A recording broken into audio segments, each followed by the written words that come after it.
With a can-do attitude and the right tools, anything is possible. You just have to dream big and start building your dreams. Every dream starts with a little inspiration, an epiphany, a vision, but more importantly, the motivation to take action. Everyone's dreams are different. Mine, yours, everyone's. A lot will say they don't want to die with dreams, they want to die with memories.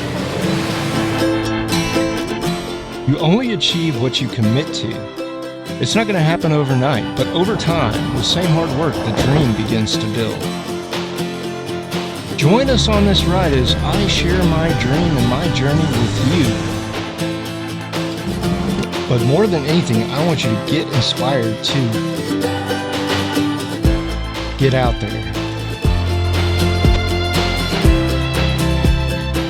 and start building your dreams. We started this journey alone, but along the way we forged relationships with many of the best in the industry, and I want to thank them for their support and generosity. Hey guys, welcome back to the channel. John here. It's time to start building our dreams, and that's exactly what we've been doing with Project Rampage over the last almost 2 years now. I like to change things up before a show, and for this show, Outland Motorworks is a title sponsor, but they're also the sponsor of today's video. They are our official lighting supplier for the channel. So all of our off-road lighting needs, I always reach out to Outland Motorworks because I think they have good stuff at a good price that's not going to break the bank. But what if I told you that you no longer had to run wires through your dash in order to have auxiliary switches? I'm not talking about replacing with the Rubicon switches. That involves tearing apart the dash. I'm not talking about the Bluetooth controller like the 12 gang we've got, because you still got to run a wire into the cab and put a couple of holes. If I told you there was up to a 6 gang controller that's completely wireless, that is what I have right here. This is actually a wireless handle 6 gang controller with a flash mode. It's a little bit different. It's not Bluetooth yet, but it's rechargeable. So it's got a USB-C right here. You recharge this USB-C. Charge should last, I'll let you guys know, but you know, it's not going to die overnight. So this is by far the easiest install I think we will have ever done. And we've got some new lights that are truly awesome. I'm excited about this because if you look back on our videos, and I'll throw them up there, but when we were driving through the woods, and those were the aux beam lights, that's not with the new Outland Motorworks lights. As you can see, as you fan out, it's kind of, you know, black, and you can't really see out to the side very well. So we're going to get some side shooters and some spots. So we got some floodlights and some spotlights, which I'm super excited about. And then it's super easy to install this controller. Literally, we're going to show you how to do it. You got the controller, then you got a little box that's a receiver that goes under the hood, and that's where you connect all your wires to. So plenty of power to push all your big lights. I would not run walkers off of this, but I would run like all your auxiliary lights, anything you want off-road light related off of this controller. With that being said, let's get started.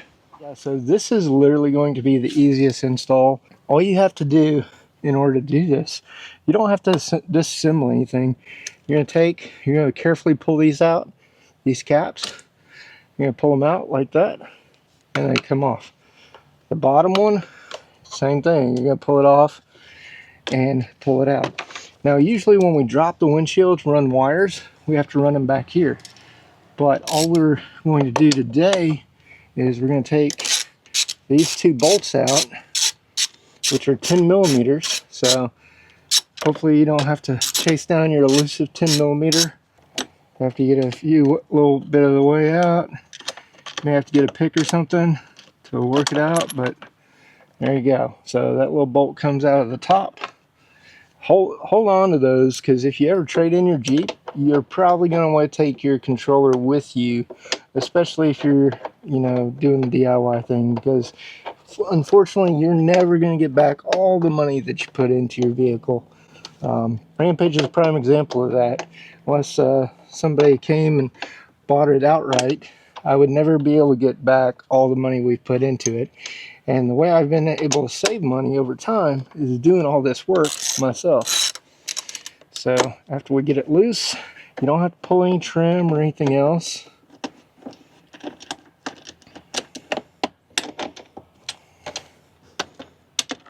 All right, got our 2 bolts out, got our 2 covers out. Now all we have to do is this simply sits over the top. So it doesn't get much easier than that. And then we've got 2 extra long threaded rods here. And you're not going to want to crank these down too tight, but we're just going to put our wrench in here. I'm using hand tools for today. So what we're going to do, line that up, and we're going to start it by hand. So super simple. If you guys want to come around here, I'll show you a little bit closer view. We've got our one started at the top. Our other one's going to be down here at the bottom. This is for the JL and JT. So if you have a Toyota, it'd be super cool as if they made one of these for the Toyota. But right now, the JL and JT, Outland Motorworks makes these. So we're just going to take and run this down. And this way, you still have your grab handle. So that's a good part. It is going to take you a little while with the hand tool to kind of run these down. We're going to dress everything up before we go completely tight. So the bottom's there. I'm going to shift back to the top here. And we're just going to run these down. Still got a lot of threads left to go. But this is going to hold that piece of trim on as well. So once we just start getting close, we'll give it a little wiggle. And we always put things together loose. And then we'll come back and we'll tighten it down. So get the top started. Let's keep working the bottom here. Okay, bottom is starting to get tight. And so we're just going to go snug. We're not going to over tighten anything. So I'm just going snug right this second. And you can kind of feel it get like locked in real tight. So I'd say this is for some type of like ball mount. I'm not 100% sure what those threaded inserts are for, but I'm pretty sure that's probably what it's for. So you can put a ball mount there if you wanted to like mount a phone or something like that. We're just going to go snug with it.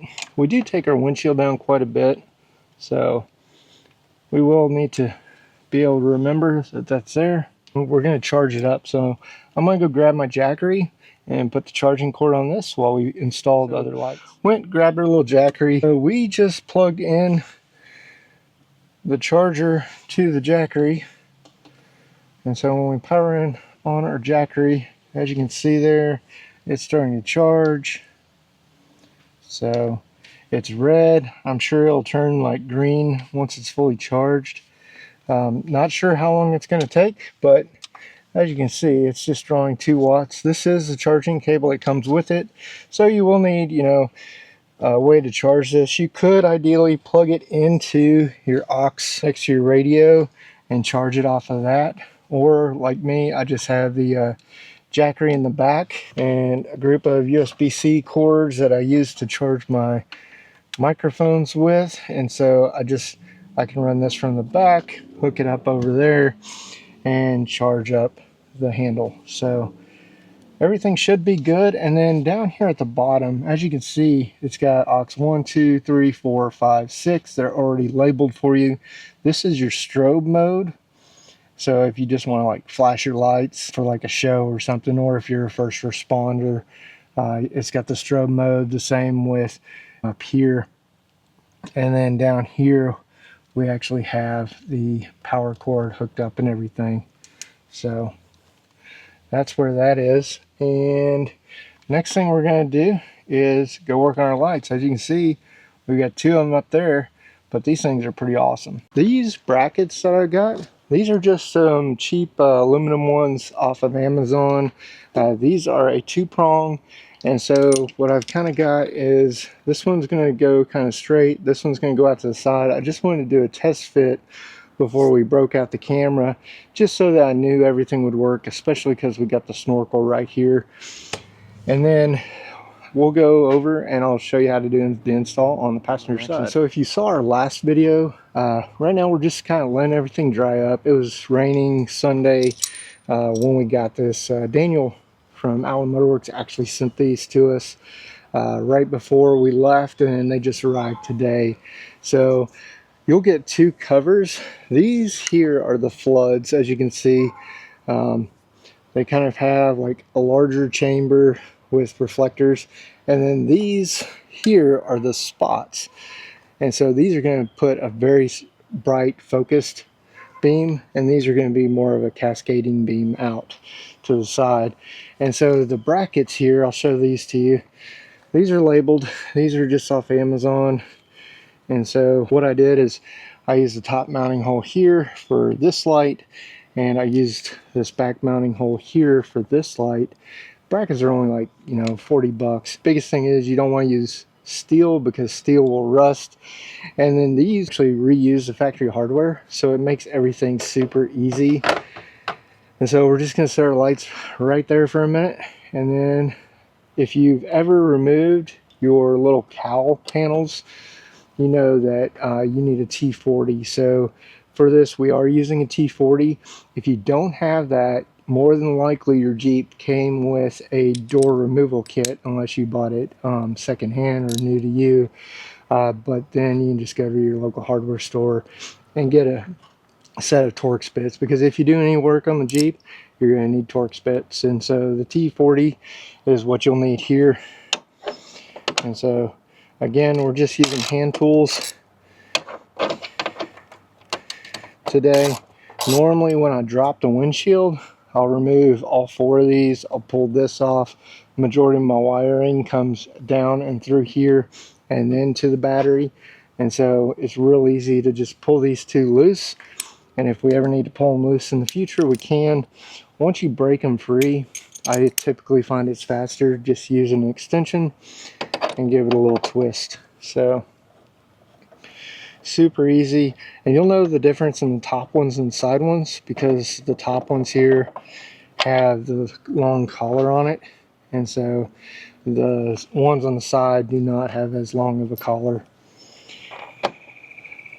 And I thought about, you know, running the wires back, but since we're so close to the hood, we're actually just going to run them through the front of the hood, probably zip tie the wires together, and then we'll hook them up and run our harness through under the hood. And as you can see, we've got a lot of lights, and we got lockers, and we got everything else. So I'm not going to walk you completely through wiring everything. I think you guys can figure that part out. The biggest thing is you'll probably want a 15 amp fuse for each of these. So now that we've removed those, we already have our assembly loosely put together, and we're just going to carefully set it down in these holes here. Move our wires out of the way, and then we will drop these in. And part of the reason for that extension is you're not going to be able to get right behind the lights, but here we just can go snug with them. Make sure, again, put your bolts in, and then don't crank anything down. You just want it loose tight enough to where nothing is moving around. Drop this in, and then here's that. And then these lights here on the side are going to kind of angle down. These are going to point a little bit more out to the side. They're not completely straightforward, but they're not completely to the side either. Another thing to be aware of is your hood clearance. So double check your hood clearance before you crank your lights down. Right now, again, we're just going to tighten down the brackets, get those nice and snug. And these lights are pretty heavy duty, so you do want to make sure that this is tight. If you ever have an issue, then you could upgrade. You know, I'm going to use these for now, but if we ever needed to, we would upgrade to a wraparound bracket. It's hard to do anything with the way the snorkel's mounted to the other side. So that, and these brackets actually have some little drain holes in there, because the water does run down through here, and those drain holes are going to keep everything good and tight. So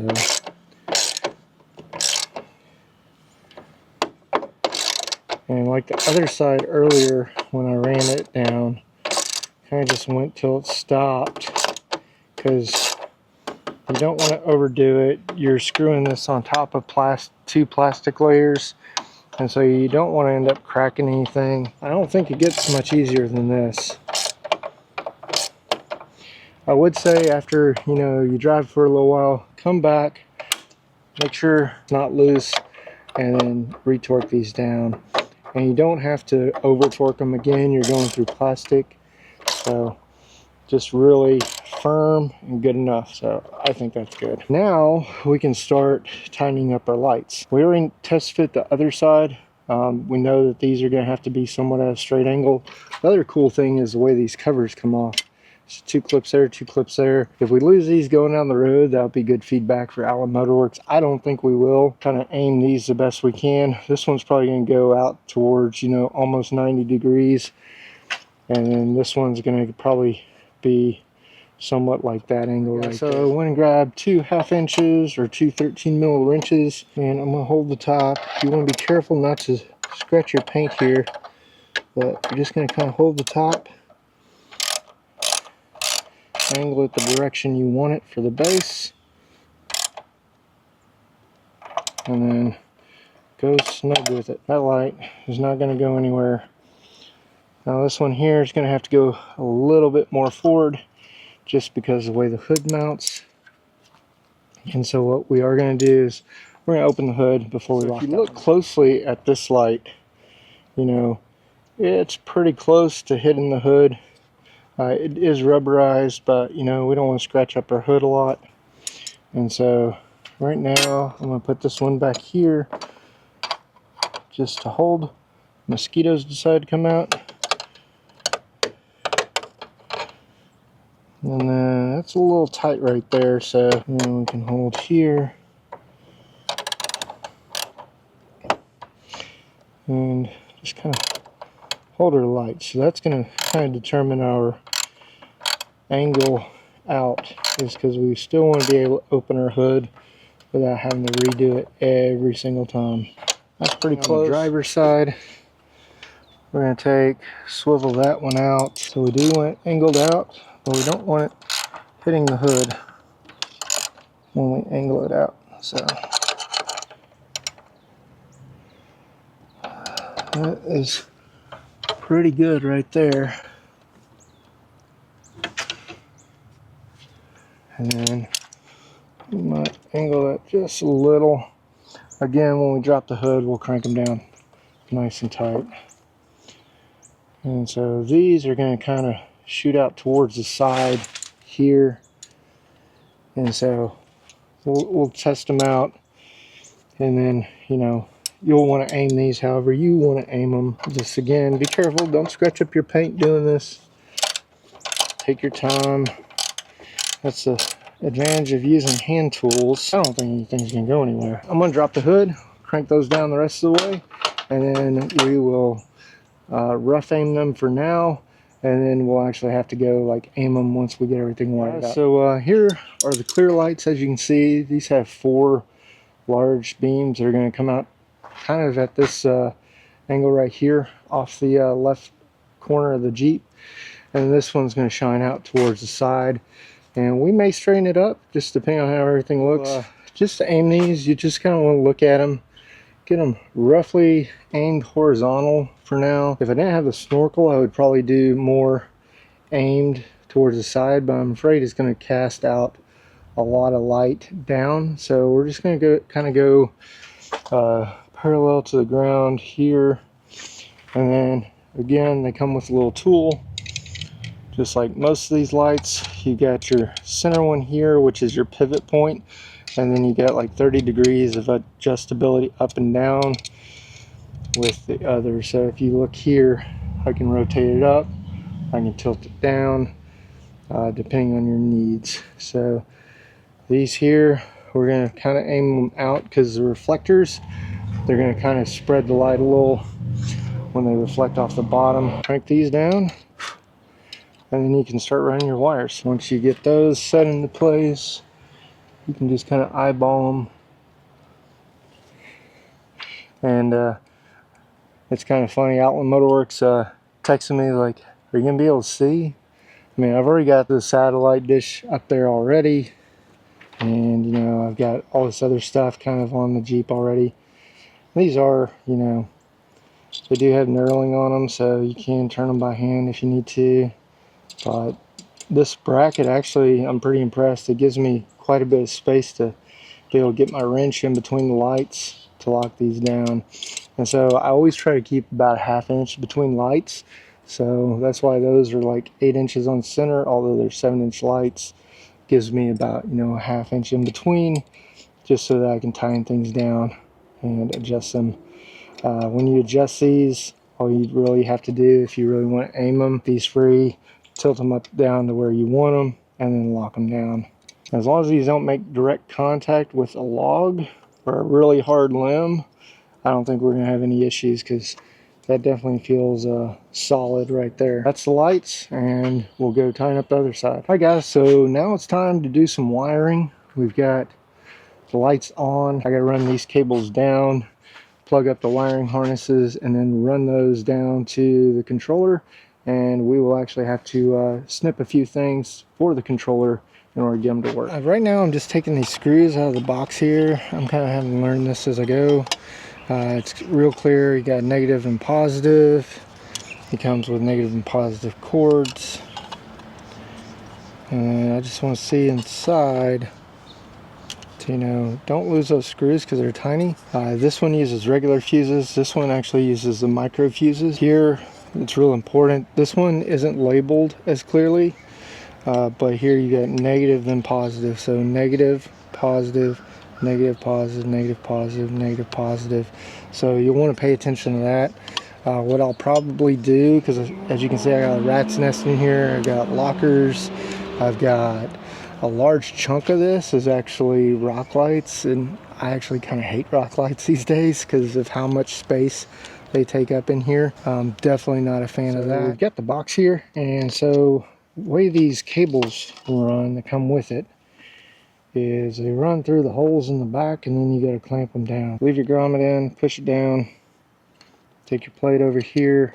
Again, keeping this oriented the right direction, so positive is always red, positive will go to this side. Get that started, we're going to take this jumper wire here and stick it in here. I'm not saying this is the right way to do it, but again, this is a very low voltage draw wire for the controller, just to tell the box here that power is on. Hopefully we don't fry the box doing this. Okay, there's our white wire hooked up.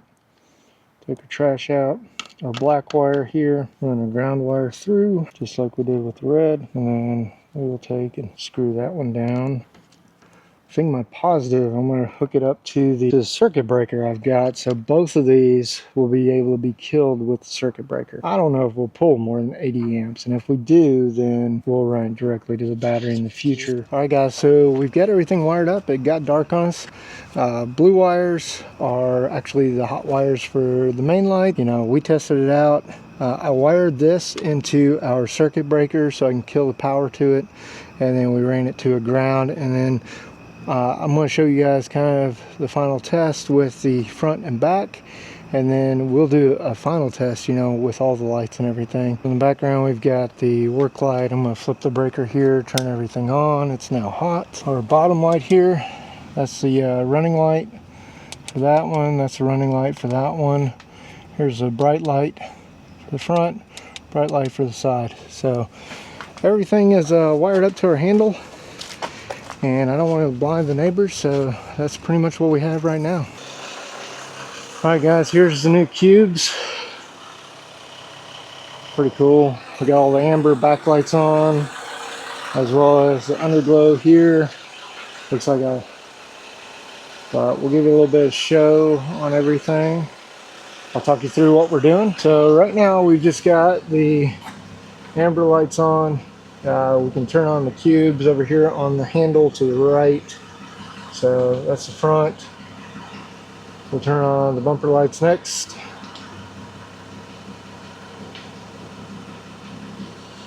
So hopefully you can see a change there. The right, super bright. And then we'll turn on the side ones just for a minute, but I don't want to bother the neighbors anymore, but that's pretty much it. So we'll kill all these bright lights here. Leave our ambers running. Kill the roof lights. Now we just have our ambient lighting. So hope you guys enjoyed today's video. If you would, smash that like button, smash that subscribe button. Once again, Huge thanks to Outland Motorworks, who's been helping us out with all of our lighting needs, with the front, the rack, now the cubes. And if you guys want to save 20%, use the code SBYD20 over at outlandmotorworks.com. Another thing is, we're getting ready to go to Myrtle Beach Jeep Jam here next week, so this video is probably going to drop right before that. If you're a last minute ticket buyer, you can use the code SBYD10, save you 10% on your tickets to Myrtle Beach Jeep Jam. Outland Motorworks will be the sponsor of the Overland vehicle display up there at Myrtle Beach Jeep Jam. We're proud to run their lights and hope to see you guys there. Thanks for watching. And as always, I get to share my dream with you, but the true purpose of this channel is to help inform, motivate, and inspire you guys to get out there and start building your dreams.